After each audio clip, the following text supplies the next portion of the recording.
So I reiterate here, the bill is dead.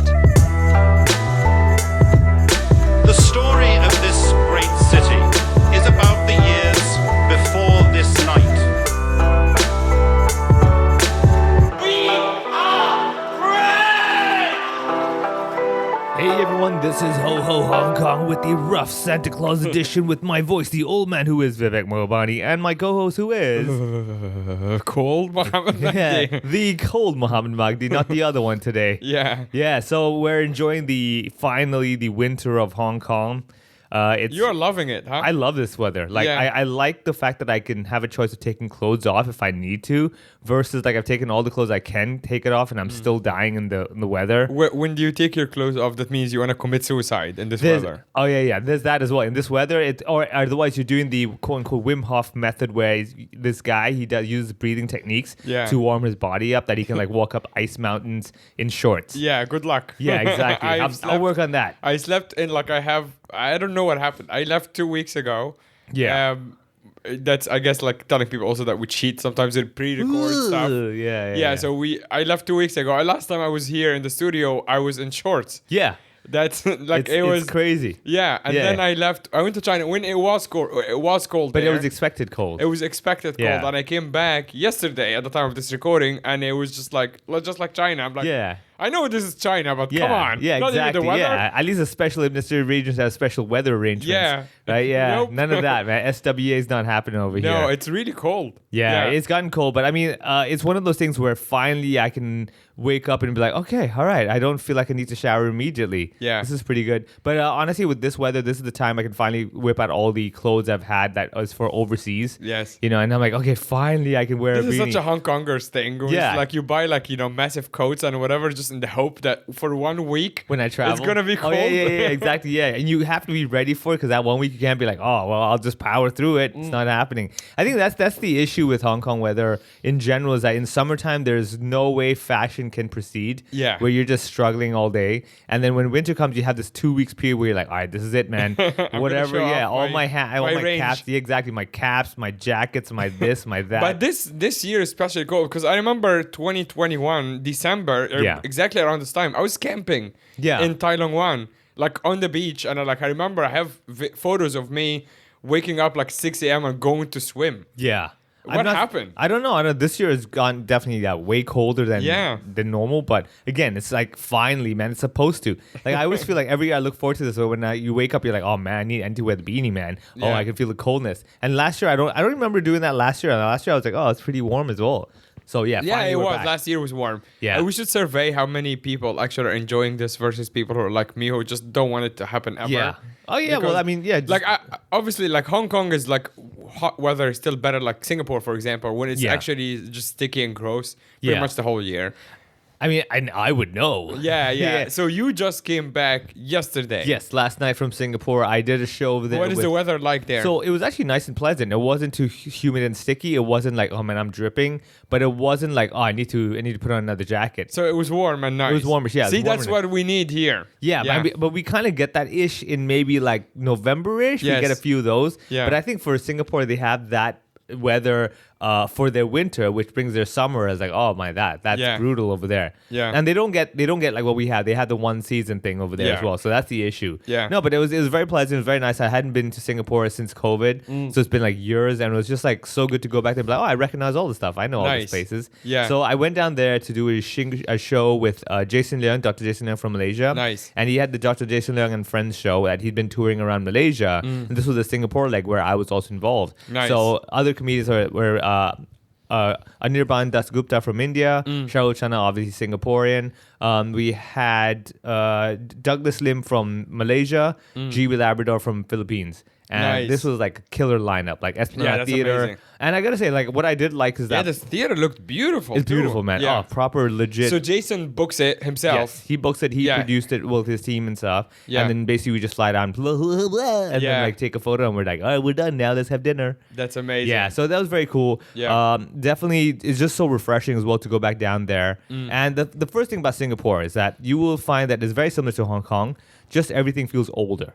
Like everything's better. You know, like all the malls feel a bit older, or at least the classic malls are like, you're like, all right, this is an old mall. Right? Yeah. Everything's a bit older. I don't know why I always know every time I go to Singapore, I notice more old people than I do in Hong Kong. Yeah. I don't know. Maybe it's the I think maybe like the young people don't want to be in Singapore because maybe they want to have fun. There's number one, there's that, and number two, maybe like I just somehow visit the old places. You know what I mean? I'm not going to the hip, cool places like this. You know, when you go to Clarke Quay, which is like their, I guess like Lang Kwai Fong area, like the bar area. Yeah, the bar area. You got like Zouk and all these clubs, and I'm just like, I gotta get away from that noise, man. I can't do that. Yeah. Yeah. So it's really bizarre, but I mean, the best thing about that is it was so well run. As in, like we land, we got picked up, go to a hotel, you got an hour to freshen up, and then we'll pick you up, go to the venue, sound check, get some snacks, do the show, and then pick you up, photos with the audience, and then you go for dinner and you're done. Yeah, like, wow. This is smooth. Yeah, it's just like, one day. One day affair. Yeah, 1 day affair. You go there, fly 4 hours, land. I mean, for me at least, Anirban had to fly way longer because he's from India. Yeah. So he lands, does the show next morning at 7. I mean, he's out. I'm like, man, ooh, that hurts, that's rough. Dude.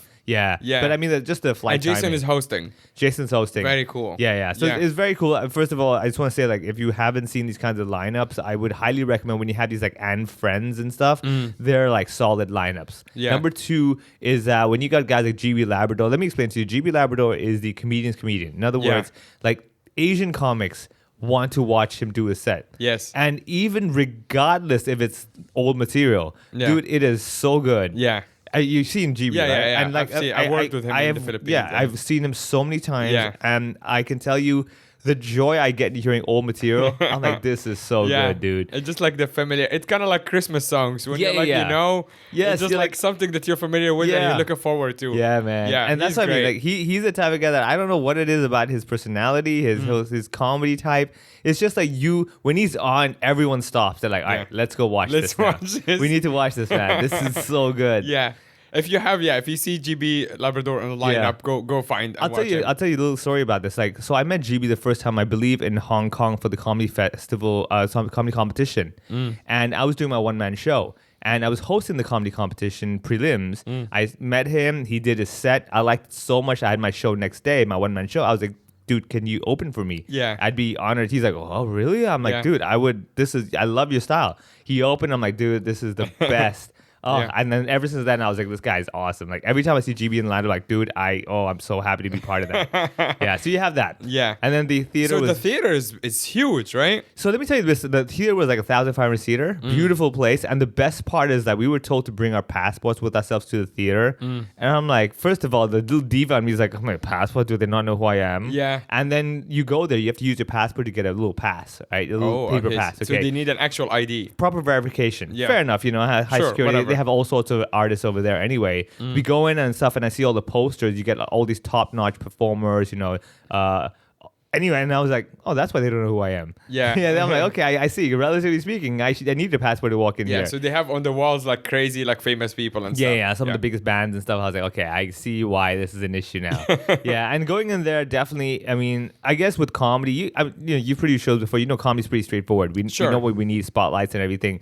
The best thing I do appreciate is that because Jason has done that room before, so he knows exactly what he wants and what he needs and like what are the issues here and there. And we are all seasoned enough that it's literally sound check, light check. Let's go out there, 1 2 1 2. All right, we're good. We walk back in. We know how we're swapping places and on stage, and then that's it. And then that was it. And we're just like hanging out after that. Nice. So that was the best thing. I think what I really appreciated when you have a really good, well produced show. Yeah. That you it just makes it like not really look like work for anybody. Yeah, exactly. Yeah. And then the best part is that you go there, and I think the ability to be rest assured. You're like, all right, whatever it is, I don't even need to check. And that's, I mean, me, I'm neurotic when it comes to this kind of stuff. So when I have that calmness, I'm like, man, this is good. I haven't been to a show where I'm not like, okay, it's all ha. Yeah. Right? And of course, a part of me, the neuroticism of me is like, I gotta be nervous about something. And so I go around like setting little cameras in the back and everything. I'm like, little mini camera. Jason's like, we have a official proper photographer. I'm like, I know, but I just want to have this one shot from behind. And so I had to do something. I was like, I can't. You have to. You still have to be Vivek. You can't just like go and perform. And be like, all right, I did my set. I'm happy. Exactly. Send me the photos. You have to like freak out about something. I have to be like, no, but what if the photographer slips and the camera breaks? I gotta have a backup. Yeah. And that's the thing is, it really made me reflect because I was watching these guys. I'm like, okay, they're all just sitting around hanging out. I'm like, why am I needing to do all this stuff? Yeah. And I realized the issue is that throughout my whole life, I've had so many curveballs that if I don't have a backup plan, I'm like, dude, this is not gonna be it. Yeah. I gotta have it. Right. So that's why I like flying and everything, which is why when Jason came to Hong Kong, I'm like, buddy, you're flying in a day before. I don't care. You're not flying on the day. I'm not risking it. And yeah, that's the thing. That's why when he said that you're flying on the day, I'm like, it's your choice, dude. I mean, I appreciate it because I had a show on Thursday night anyway in Hong Kong.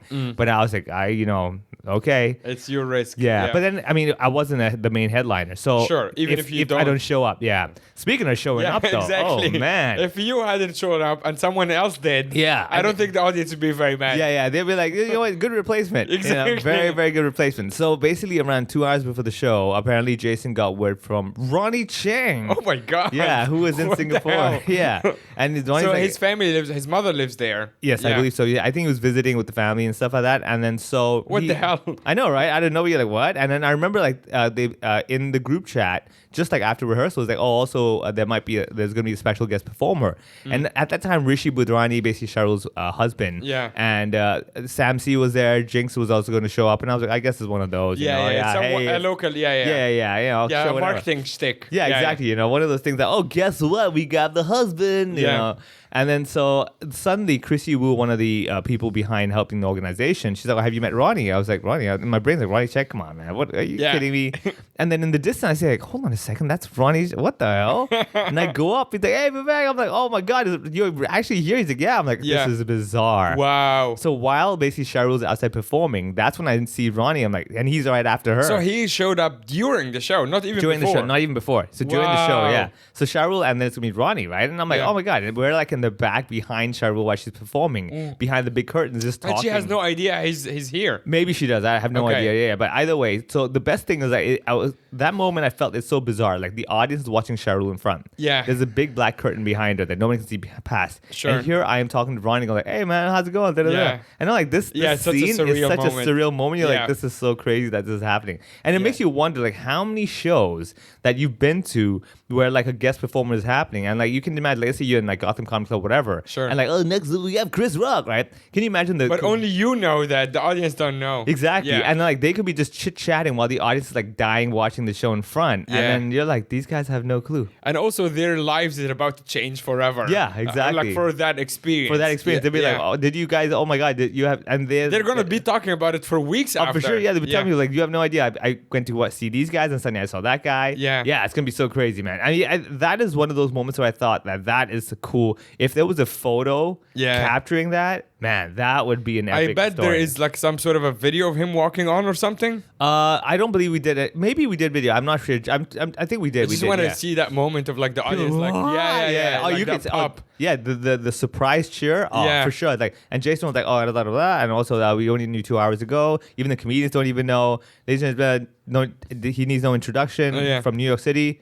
Ronnie Cheng. Everyone's like, what? Yeah, they're like, what? Yeah, it was so crazy, man. Nice. Yeah, so that was the cool highlight of the show. Yeah. And then after him, Douglas Lim goes out, and Douglas Lim, what a perfect way to start this. He comes out, he's like, oh, Ronnie Cheng just opened for me. And I'm like, yes, perfect. It's a very smart way to start. And he just did this thing, and then we came out, curtain call. It was awesome. And then like meet and greet. Douglas Lim was last. Douglas Lim was last. Ronnie just went right before him. Yeah. I guess it's also smart of Ronnie to like not close the show. Oh, no. Because it's not his show. It's not his show. Yeah, for sure. I mean, very smart in that. Like basically the second half was Shahrul and then Douglas Lim. Yeah. So they put Ronnie Cheng right in between. I'm like, perfect. That's the exactly right spot to do it. Not before the break, not, opening after the break. So you had that, did the meet and greets, and it was very cool because like, you could definitely tell that this audience was a Jason Leong fan audience. And they came to watch Jason and also Jason's recommendations. And I think that's the one powerful thing you have is when you have basically like someone vouching for you, especially them saying like, oh, I'm bringing my friends. People are like, oh, if you like it, I like you. I would like them. Yeah, it's one of those things. So we should do more of those. So for the meet and greet, like most people came to like see Jason, and then they're like, oh, you guys were there. Oh yeah. You can tell the difference. Like they came to shake his hand and like they would smile at us, and I was like, yeah, that's fair. I mean, look, I put it this way: reverse it. If it was me and friends, it would be totally understandable. It would be exactly the same. Hopefully, over time, like people will be like, "Oh, this becomes a brand." If Jason's bringing guys down, someone and friends, and or like I Jason mean, it has been done in I mean, what I mean is that when Jason brings, like in other words, like let's say the Jason and friends. So I'll give you an example. Let's say I contact you and like, hey, this comedian from this place wants to come do a show. I've seen him; is really good.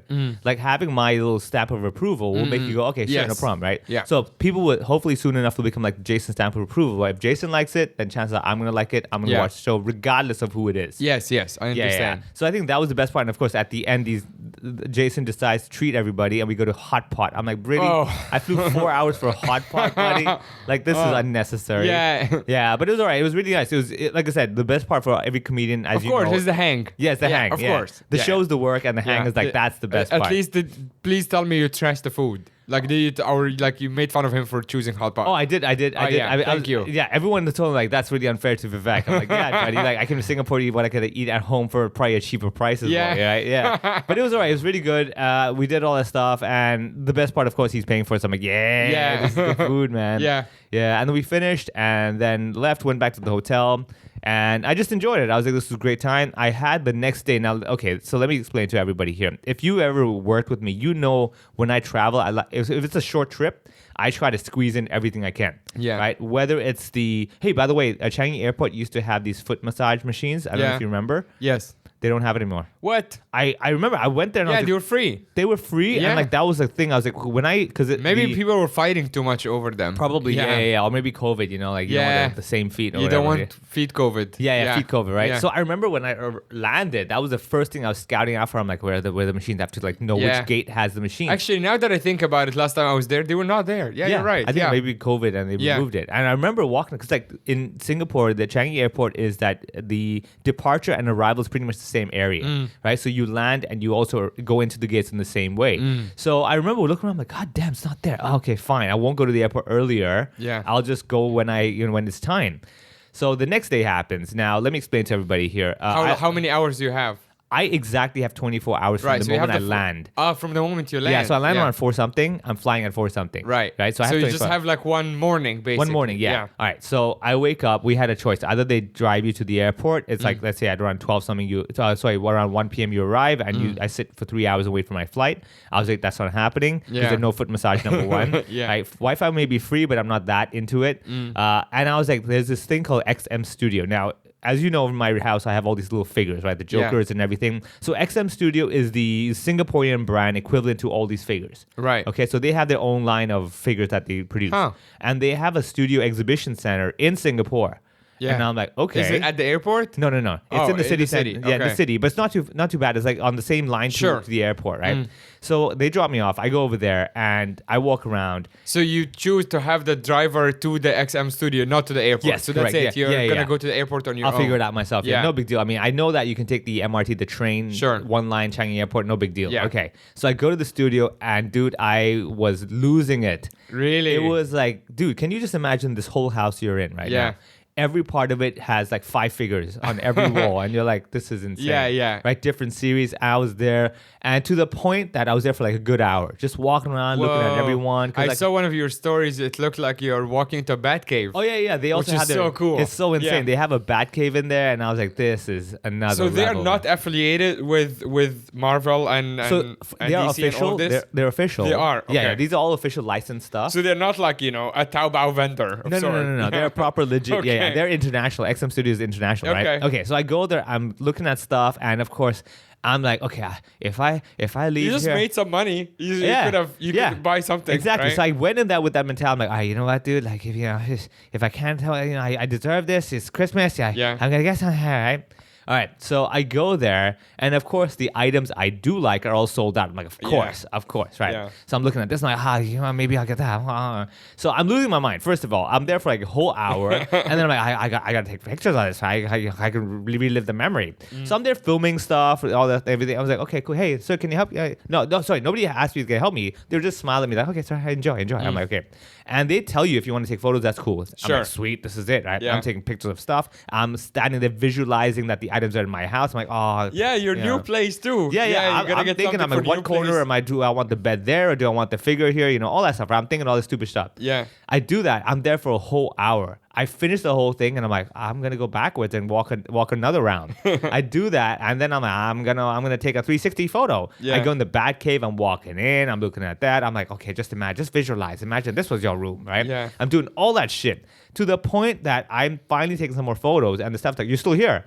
I'm like, I'm like, okay, I think that's a sign. They probably realize that you're not buying anything. Yeah. They saw the backpack with the traveling. This guy's a goddamn tourist. This guy's like a freaking vlogger or something. Yeah, exactly. So I do all that stuff, and finally I'm like, yeah, even if I do buy anything, it's too big. I'm not carry it. I'm fine scoot anyway. They're gonna charge me this, which is stupid. Yeah. Right. Okay. So I leave the place. I leave, and then now here comes the challenge because I'm hungry. Right. It's already like around 1:30, 2 o'clock. Oh wow. The flight's back at 4 something. It's at 4 something. Yeah. So I'm like, okay, I want to eat. So I'm walking around. I'm like, nobody takes card. Because I'm in these markets, these. Oh yeah, the hawker centers. Yeah, the hawker centers, right? Yeah, all they don't cash. really. Yeah, they're all cash. Yeah, all like steady. And cash. you have no Singaporean dollar. I have, but I don't want to break it because I'm like, all right, that's on you. Yeah, that's you're on me. in Singapore and you don't want to break Singaporean dollar to buy food. No, because like if I do, then I'm like, let's say it's $6.50. That 50 cents not going in the bank, and those $4 are not going in the bank either. Yeah. So I'm walking. I'm like, come on, man, what the hell? I need something, just whatever. And then finally, I find like a fried rice for $5. I'm like, yes, because they take $5 notes in the bank. Yeah. I'm like, I'm buying that. The shittiest fried rice in my life. Oh my god, dude! I ate it. I was like, "What is this crap, man? Yeah. This is bad." Yeah. And I'm looking. I'm like, "How?" Generally, the hawker centers are really good. Like, every time I eat there, they're really nice. Exactly, you know. And then it was this place with a kitcheneer complex. I'm like, it had the word kitchen in it, but like they didn't know anything about it. Yeah. And I remember eating like, I should have spent more. Yeah. I I guess again that's kind of on you. Yeah, it was on It's me. like you went for the cheapest one to like not break to just like and now this your is just OCD is just like flared up. You're like, I can't have break this. Yeah, and I can't have change jiggling in my pocket. Exactly, man. Yeah. Anyway, so I did all that stuff, went to the airport. Now, first of all, for anybody who does go to Changi Airport, please go there earlier because they have this thing called Jewel. I don't know if you heard of it. Jewel is it like the big thing? dome that they have with the waterfall thing? Yeah, dude, it's very cool. So cool. Yeah. I understand why Changi Airport is like the #1 airport in the world. Yeah. When I went there, I'm like, dude, this is nuts. another level, Yeah. man. And that's the public area. So explain to the audience what. So basically, what in it the is. center of Terminal 1, 2, and 3, there's this big round dome, and it's called Jewel. Right, you go in there. They have this like massively crazy waterfall from the ceiling coming down. It's like an Amazon with all the forest, trees, and everything, and then it's a shopping mall around. Yeah. And I went there. I'm like, dude, this in itself is a sight. Yeah, it's this a sight is for sight. sure. Yeah. Oh my god. Like it's a huge, basically art piece. Yeah, it's an art piece. It is gorgeous. I went there. I'm like, man, I'm so glad I have like an hour to. It's so funny how much they're spending, like paying attention to their airport. Yeah. And then you go into the city, you're like, oh. Yeah, why didn't you? Yeah, why did you do more of this in your city? Yeah, exactly. Like, sure, right? there's like whatever Gardens by the Bay and all yeah, the shit. but whatever. Like, that's the airport is the most impressive. You don't open with like your main course. course. Exactly. Yeah, you open with like the killer headliner, and everybody else is like, oh, these guys are funny it's too. basically like your show. Yeah. But if Ronnie Chang was opening. Yeah, and did like 45 minutes, and you come up and be like, I'm gonna do 45 too. Like, no, it's not. Yeah, we saw the main guy. The shock was too strong that you're not gonna impress us anymore. Exactly. Oh, absolutely, man. But like, it was so good that I had an hour, right? So I'm like walking around. I was like, I'm gonna do a full circle around this whole place, dude. It's huge. Yeah, it's insane. All that stuff. Every time I pass by, there's also like new shops and stuff, like new like crazy coffee shops and pop-ups. Yeah, they have a ton of those. Yeah. So I remember and like going there. Like not the foot massage, but they still have like the full reclining like sleeping pods. Maybe you can find those. Oh really? Like, yeah. On the signs, you can actually just go find sleeping pods. Yeah. And there's always plenty of them too. Okay. Yeah, so you can just go and like take a nap and miss your flight if you want. Like, I don't know what to say. I remember getting on that plane. And first of all, I want to say, Changi, I get what you do is that I went through immigration, right? I went through and then I filled my water as usual. Yeah. And I realized that I haven't done security. I'm like, oh, yes, of course, Changi, you do security right before you board. Yeah. I'm like, I got to pour the water back out. Yes. Did security, refill the bottle, went on the plane. I came back to Hong Kong. I'm like, this place is shit. This airport, buddy. Yeah. This cold white walls. Yeah. Just like. Yeah, it's so, yeah, you're right. Because Changi is almost all carpets. Carpets. It's like warm, like the whole colors, tone is yellow, like orange, warm. like orange and purpley. Yeah. It's just like you feel like. Yeah, you feel luxury, man. You walk in, you're like, God even damn. if it's like, just like you're walking between terminals or whatever, nothing is happening. Yeah, exactly. But it's just beautiful and visually appealing. Yeah, it just you're right. has that Here vibe. it's just like very white. It's sanitized. It's like way sanitized. You're like, okay, this is too, clean. Yeah. sterile. Sorry, that's the word. And then there's the lady always in the mask yelling at you to go like this way. It's like temperature check. I'm like, okay, like, lady. Okay, geez. Yeah. When I was leaving a couple of weeks ago, there's also signs that says like report terrorism. and then like a WeChat, like what kind of message are you telling people? Yeah, dude, that's the first thing you see when you land. That's the first thing. Report terrorism. Oh, there is also an award now for reporting terrorism, which I guess is fine. Yeah. But that can't be your main selling thing. point. Selling point is like what? Like the tourists be like, wait, this place unsafe? Yeah. Like, is there terrorists? Like, what are you doing? Yeah, what's the first thing you would tell me to worry about this? Yeah. I think maybe again, like I said, compared to a lot of the airports, Hong Kong airport's pretty good. Like if you compare to Vietnam, Bangkok, I'm like, it's great. But once you've done Shanghai, you're like, God damn, this is really good. Yeah, and we also have the space. We have the space. Yeah. Clearly, we have just the budget. Just take over all of Lantau. No one cares about them. All that stuff. Yeah. That's what I mean. Like when I keep thinking, I remember when I went to Jewel, I'm like, dude, like I don't know what it is, but like this whole thing just wins. Epic win right there. Yeah. The whole airport's epic win. Everything is just comfortable. Everything is nice. Like every terminal has its own little style to it. Yeah. This one's a marble one. That's a carpet one. I'm like, God damn, dude, you have done this right. Yeah. Well, I mean, okay, in Hong Kong's defense, I did have an experience with, I guess the airport was involved as well, but that also made me like very much restore, I guess, faith in Hong Kong because it's a classic Hong Kong moment of like and I guess my life, because like things go wrong at like the wrong time and then something happens that I'm like, oh, okay, it's not too bad. Oh, yeah. It's basically the story of all every story I have. They're like, what about this? You're like, oh, life is good. Yeah. So basically I was going to Shanghai a couple of weeks ago, and on the way to, like, I get to the airport, to Hong Kong airport, flying to Shanghai, and Trip.com, not official sponsor, but your go-to people. Yeah, my go-to people. They had actually, because I book with them so much, they have given me and Annie lounge access. Oh. They just gave it to us. Nice. They're like, hey, Plaza Premium? Yeah. Oh. Yeah, so they're like, just, go to the lounge. Nice. And they just give us little QR code. So we knew we had the lounge access. So going there, we're like, we're not going to have dinner, just go have dinner at the lounge and chill and whatever. So we get to the airport, and literally so we take the Airport Express, and as soon as between the Airport Express and check-in, I'm like checking my documents and stuff. I'm like, my wallet, it's not here. Whoa. So wallet has Hong Kong ID, all of my cards, Octopus card, and a bunch of money. The money's not that much, but still, with the Octopus card and the money, all of my cards. Is the Octopus auto add value? No. Oh, whew. Yeah, Good I know. one, man. Yeah. It does. Like I never did it because I knew like losing One it is day, just bad. Yeah. You go to fucking Apple store and you buy it. Yeah. So anyway, I'm like, wallet, that's not good. But at the same time, we don't want to like be pressed on time. So I'm like, passport's here, so I can check in anyway. Yeah. So checked in, and we're like, okay, let's look for the wallet. Like you go through the whole thing, like you go through backpacks and stuff. You're like, yep, it's not here. I definitely, and then of course you do this thing when you like remember the last time you used it. Yeah. And the last time I used it was in the taxi going from home to the Airport Express station, which means I definitely took it. Yeah. Right? Well, like I actually paid the guy with the same cash, took the change and put it. I actually told him to keep the change. I remember that too.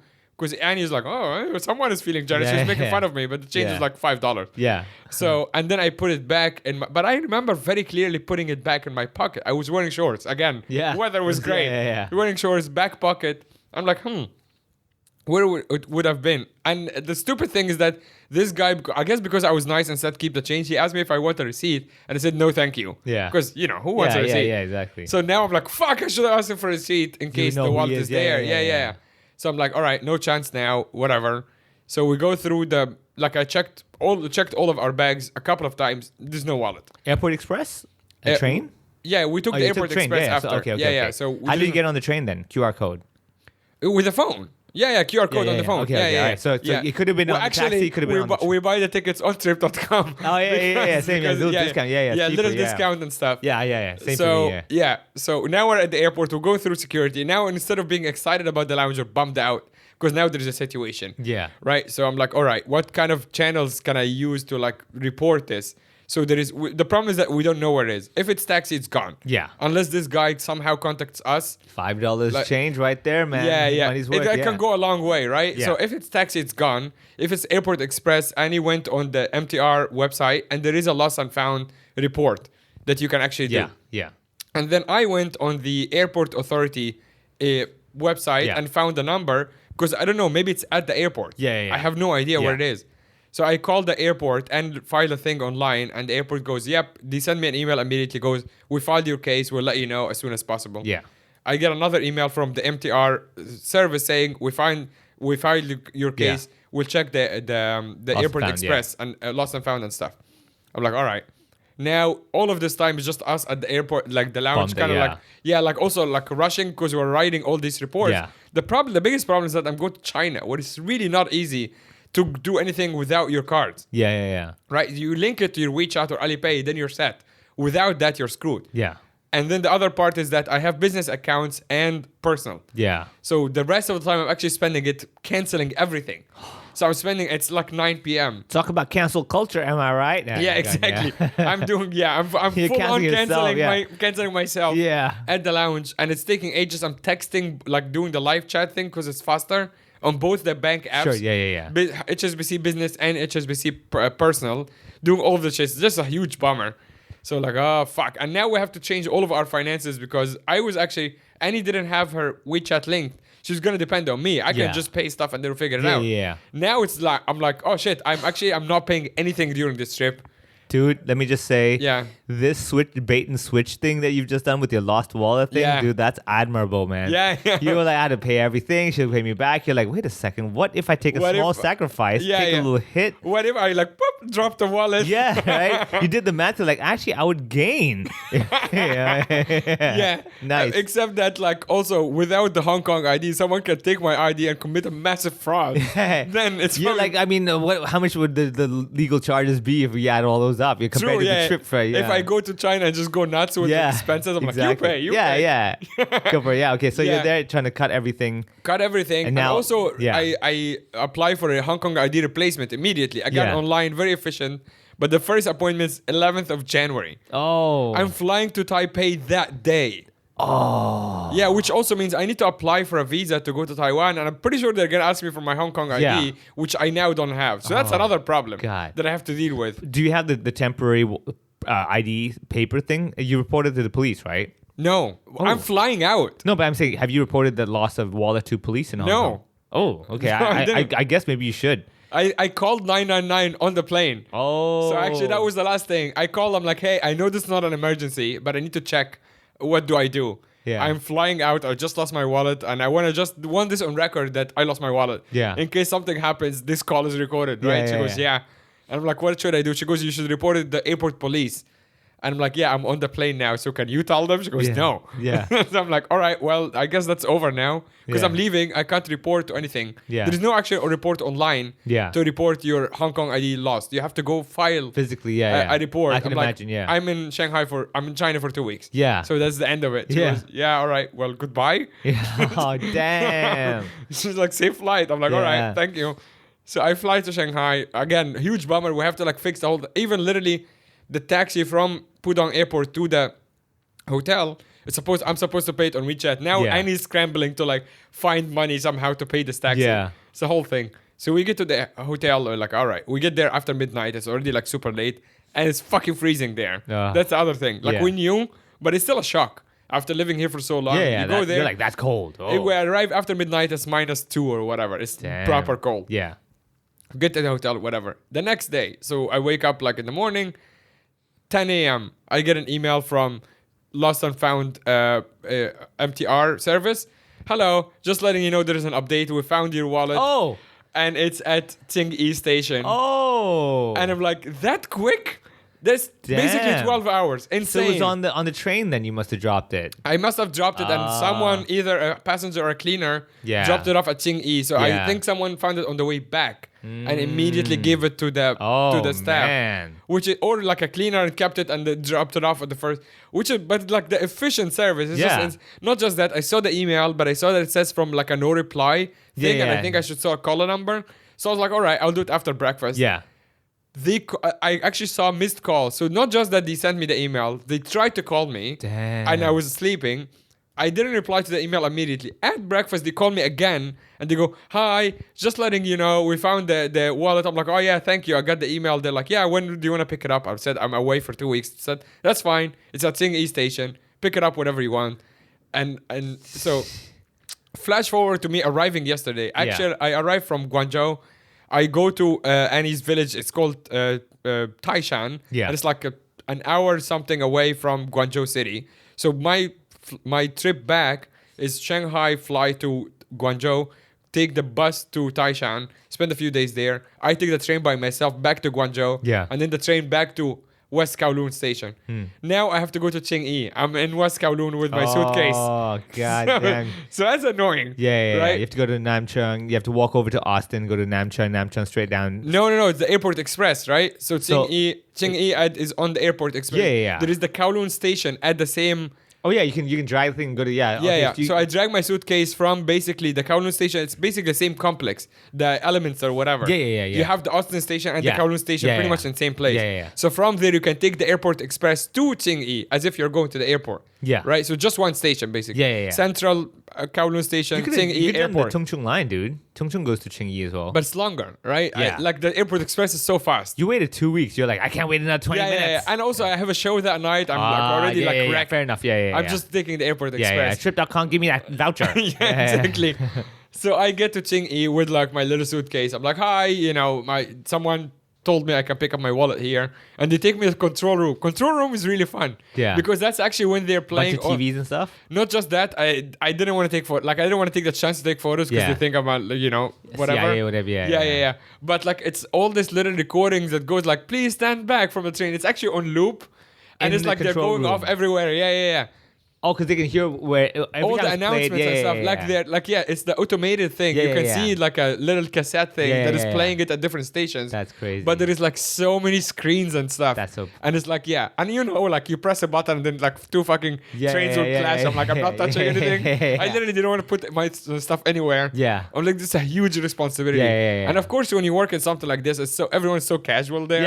They're like putting the like bubble tea on stuff. I'm like, this is people there. Yeah. They're like, whatever, man. Yeah. But all these like little announcements are going like everywhere, so it actually felt kind of like a loony bin a bit. Yeah. I'm like, you can't. That's you're losing your shit every day, man. Yeah, because they're not even going on like on the PA. They're going on the systems. So just hearing little voices of them. Yeah. And there's so many different ones. Like whispering, please stand behind the door. Yeah. It's so freaky. Oh god. But I get there and they're like, hey, do you have like your own ID? I'm like, it's in the wallet. Yeah. And I go, you have a passport. I give them the passport. They verify.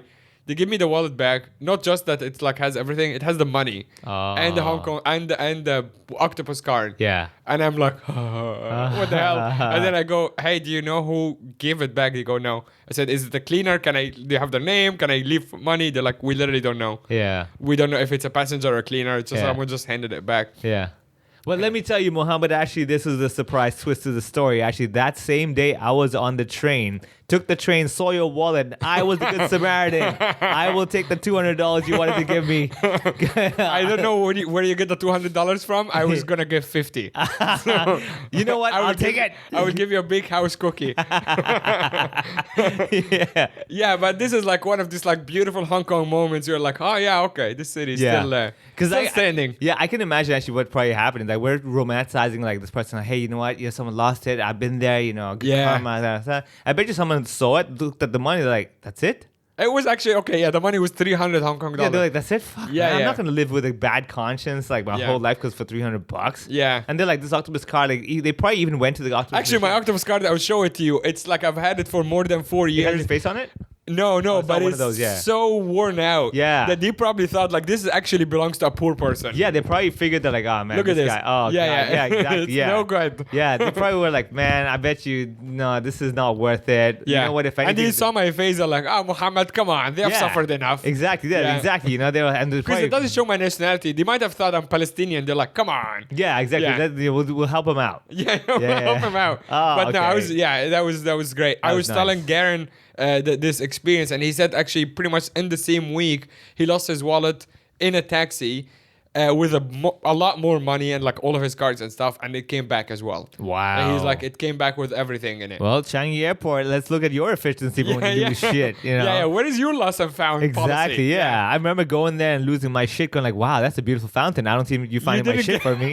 I'm just saying, the amount of shit's being lost over there. I highly doubt you're that efficient. With finding this stuff out. The lost and found department is just all people's shit. Yeah, exactly. Lost after they saw the jewel. Yeah, exactly. Yeah, it's like what the fuck.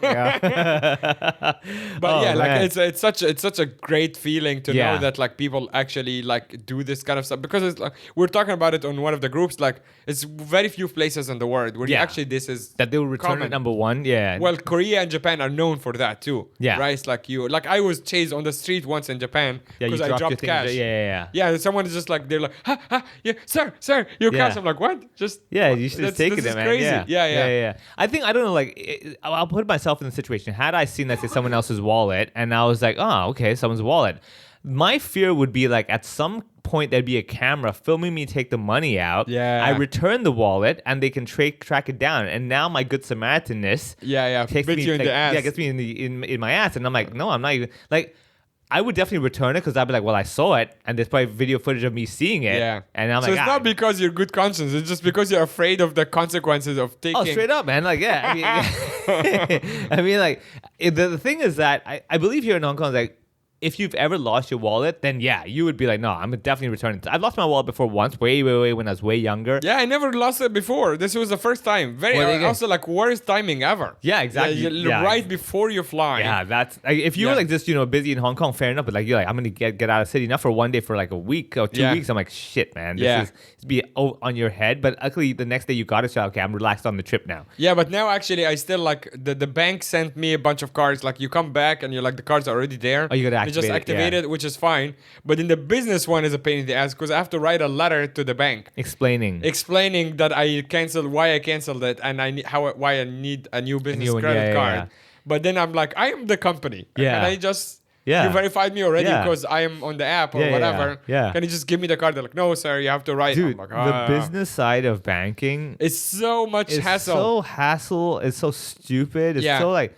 It's like, I get that what they're going to do is like, oh, we want to avoid fraud, all that shit, we're verifying, just slowing. But I really feel that their business side of things are just slow.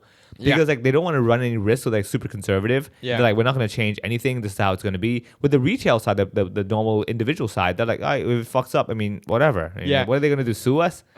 Funny, while we're saying that, I caught up with my buddy Kareem, who listens to the podcast regularly in Shanghai. And he said that we now are regularly complaining, which I didn't know. And he says like, because now we're actually just complained about business banking. So I'm like, are we complaining too much? Because he's like, oh yeah, in the beginning it was the complaining was like, whatever, fun. Like like not just fun, but like sporadic. Yeah. And now he's like, you guys are mostly complaining. I'm like, I don't think that's fair. I don't think we're mostly all right, let's switch the gears around. Let's switch things up. I just praised compliment. Yeah, well, I just did that, and you complimented the airport, the Changi airport. Yeah. And I praised the airport. MTR Corporation. All right, I tell you, for the rest of this episode now, we are not allowed to complain. We have a few more minutes left, like full on nothing but. Can I complain about him saying that we're complaining? Let's be grateful that he made you aware that he's an asshole. Like he was kind enough to let you know, hey, look at me. If you don't know it, I'm gonna do actions that make me an asshole. No, I'm kidding. Yeah. All right. So gratitude. Then. Yes, gratitude. So I am grateful that the banks here are open for 5.5 days a week. Yeah. As compared to maybe opening, I don't know, maybe 6 days a week. Yeah. Much like a lot of us work over here. Right. I mean, because God forbid that they have to do that they have to work as much as we do. Yeah. Because counting money is a difficult job. Yeah. But I'm especially grateful. With those machines that you have to watch them. Yeah. That kind of stuff. Having sorry, sir, it's 4:30. We can't open the door anymore. Yeah. But I'm grateful that they're open until 4:29. There are customers there. Yeah. The customers inside, right? That old man, that's like the highlight of his day every day. Like the security guy. Well, security is a stretch. But the guy, the guy's supposed to close the door. And his favorite moment ever is walking from his little desk to the door when it's like 4:29 and locking it up. And like, there's always a customer who's trying to get in, and the guy's like, no. Power trip, man. Power trip. I was like, is this your day? He puts a close sign. Yeah. And they're like, he's like, come tomorrow. Tomorrow, baby. Yeah, he's like the rejecter guy. Yeah, I am grateful, like, being in China after having been since since COVID, basically. And I used to do like little trips to Shenzhen and stuff. And before COVID, and that stopped. So literally the last time I was there, I think early 2020. So, but I spent like 2 weeks between Shanghai, Suzhou, and Taishan. not a single bad meal. China stepped up its food game so much. Yeah. And I have not had any expensive meal, by the way. No, like, fancy food at all. But oh my God, the food in China is amazing. And it's so cheap, like, in comparison to obviously Hong Kong, which is not a surprise. But everything is so good. And maybe because I have experienced China, traveler now, so I know where to go. But still, even like in Taishan, which I've never been, it's like, Taishan is like a kind of a smaller village / big town, kind of with the Chinese like population, like 1 million people or whatever. It's tiny, basically. Nothing, and even the random restaurants, hole in the walls, like everything. Like, you go to China for the food. Like, this is just, it's so good. And the diversity of it too, because here obviously we have diversity of like, Western food or whatever. But again, if you want the best pizza, you can go to Fiata or whatever. It's amazing and it's very expensive. Yeah. But that's also only in the Western food side. You can go to whatever X restaurant for like amazing pasta or whatever. In China, it's just like all kinds of Chinese cuisine that you can just get it for so good and so cheap. Yeah. Almost everywhere. And that's just like that like almost blew my mind how consistent the food was everywhere in China. So yeah, just go on a food trip there and you would save money eating in China. Then, like, seriously, like, I come back here, even just doing groceries, like, I mean, like, let's put it this way: you could afford to enjoy yourself in China after losing your wallet. That's how cheap it is. Oh, definitely. That's what I'm saying. I didn't even have to pay anything. Yeah, you didn't. Yeah, exactly. So I get it, man. I was like, having all of the food. I'm like, all right, I'm not. We've given you the formula to cheap living in China. Yeah. All you got to do is just before getting on the plane, lose your wallet because next day they're gonna find it. Yeah. Now you have an alibi. I don't have it with me. You're gonna have to pay for it first, and then by the end of the trip, things are messed up. I lost a receipt here. Forgot about that. Next time I do this, I pull this trick. I'm gonna delete this episode first. Exactly. So there is no evidence of it. Yeah. Don't worry. I mean, I believe by halfway through the episode, Annie would have already stopped listening to it. Number one, that because like if she doesn't come back to you and complain, then this is a very good test to see how far of the episode she listens to. Yes. Like it's already been proven that when you and her did the recording and you sent me the audio file, I listened to like maybe 20 seconds of it. You're like, I don't hear my own voice. So that's the why end of am I here listening to these other voices? It doesn't sound like me. I cannot use a filter to make it sound like me. So what's the necessity of continuing? I can totally imagine you when you're editing this show that you are actually only listening to your own track because these are separate tracks. Yeah. That you're only listening to. I'm making sure my track is equalized. Exactly. Everything's good. You're all muffled and stuff. I'm like, that's great. This is even better. Like, why would you want to hear the response? Yeah.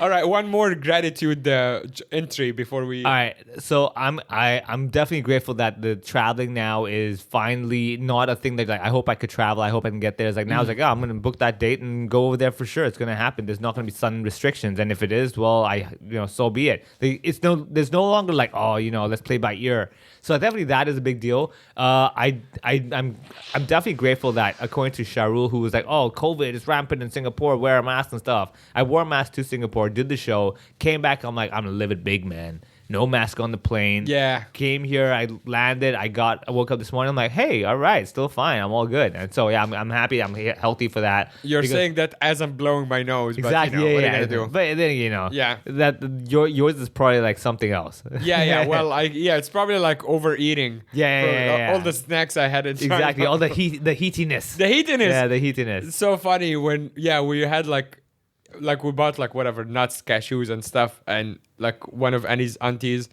like she was eating a lot of them, and then she had to put them away at some point, and I was messing with her that I'm like, hey, I'm a guest, like you should not put it away. Yeah, I should keep eating it. She goes, no, it's not good for you because the heatiness. Yeah, the heatiness. And she goes like, yeah, it's cool. And then the funny thing is like I left, came back here, and then the next day they messaged me saying like auntie has a cold sore and she blames those nuts. Yeah. So she's like, just right. I'm like, I don't know. About that. It's because you know it. That's why you got it. Yeah, exactly. Ignorance is bliss here.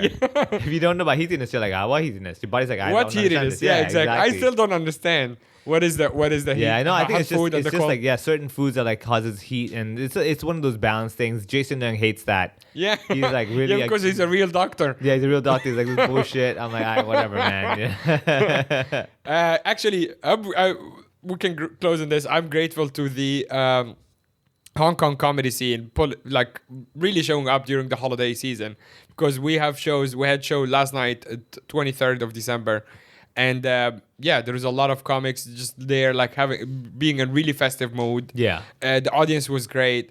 And everyone was just like excited. Like anyone who's here, no one is like, oh, I don't want to do comedy. I'm just going to like lay around and drink. Like they actually came and were very professional about like showing up to the show, even though it's like a holiday season and it's still work for them. Yeah.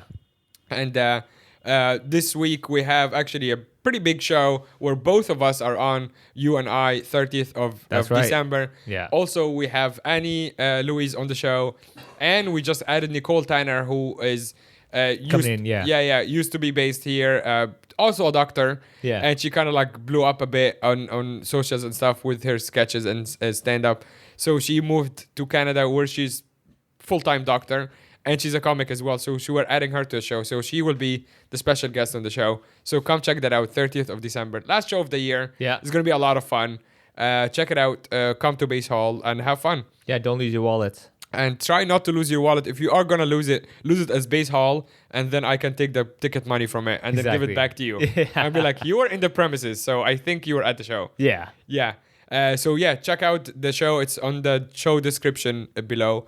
And maybe for the New Year's, consider joining the Patreon. What happens on the Patreon, Vivek? Patreon, you get another little bonus episode where we dive deep into one particular topic that we discussed. Everything is clearer. I will clear my throat, just like unlike now, like where you can hear a little roughness. I'll be like, good evening and welcome to the Patreon edition. That was a teaser of how it starts every time. That is right. So patreon.com/HoHoPod. It's $5 a month. $5 a month. It's a very fun way to support the podcast and for us to keep doing what we're doing. We're on our, I don't even know how many years. We're on our many years of doing the podcast. So thank you for all the support and happy Merry Christmas, everyone. Ho, ho, ho.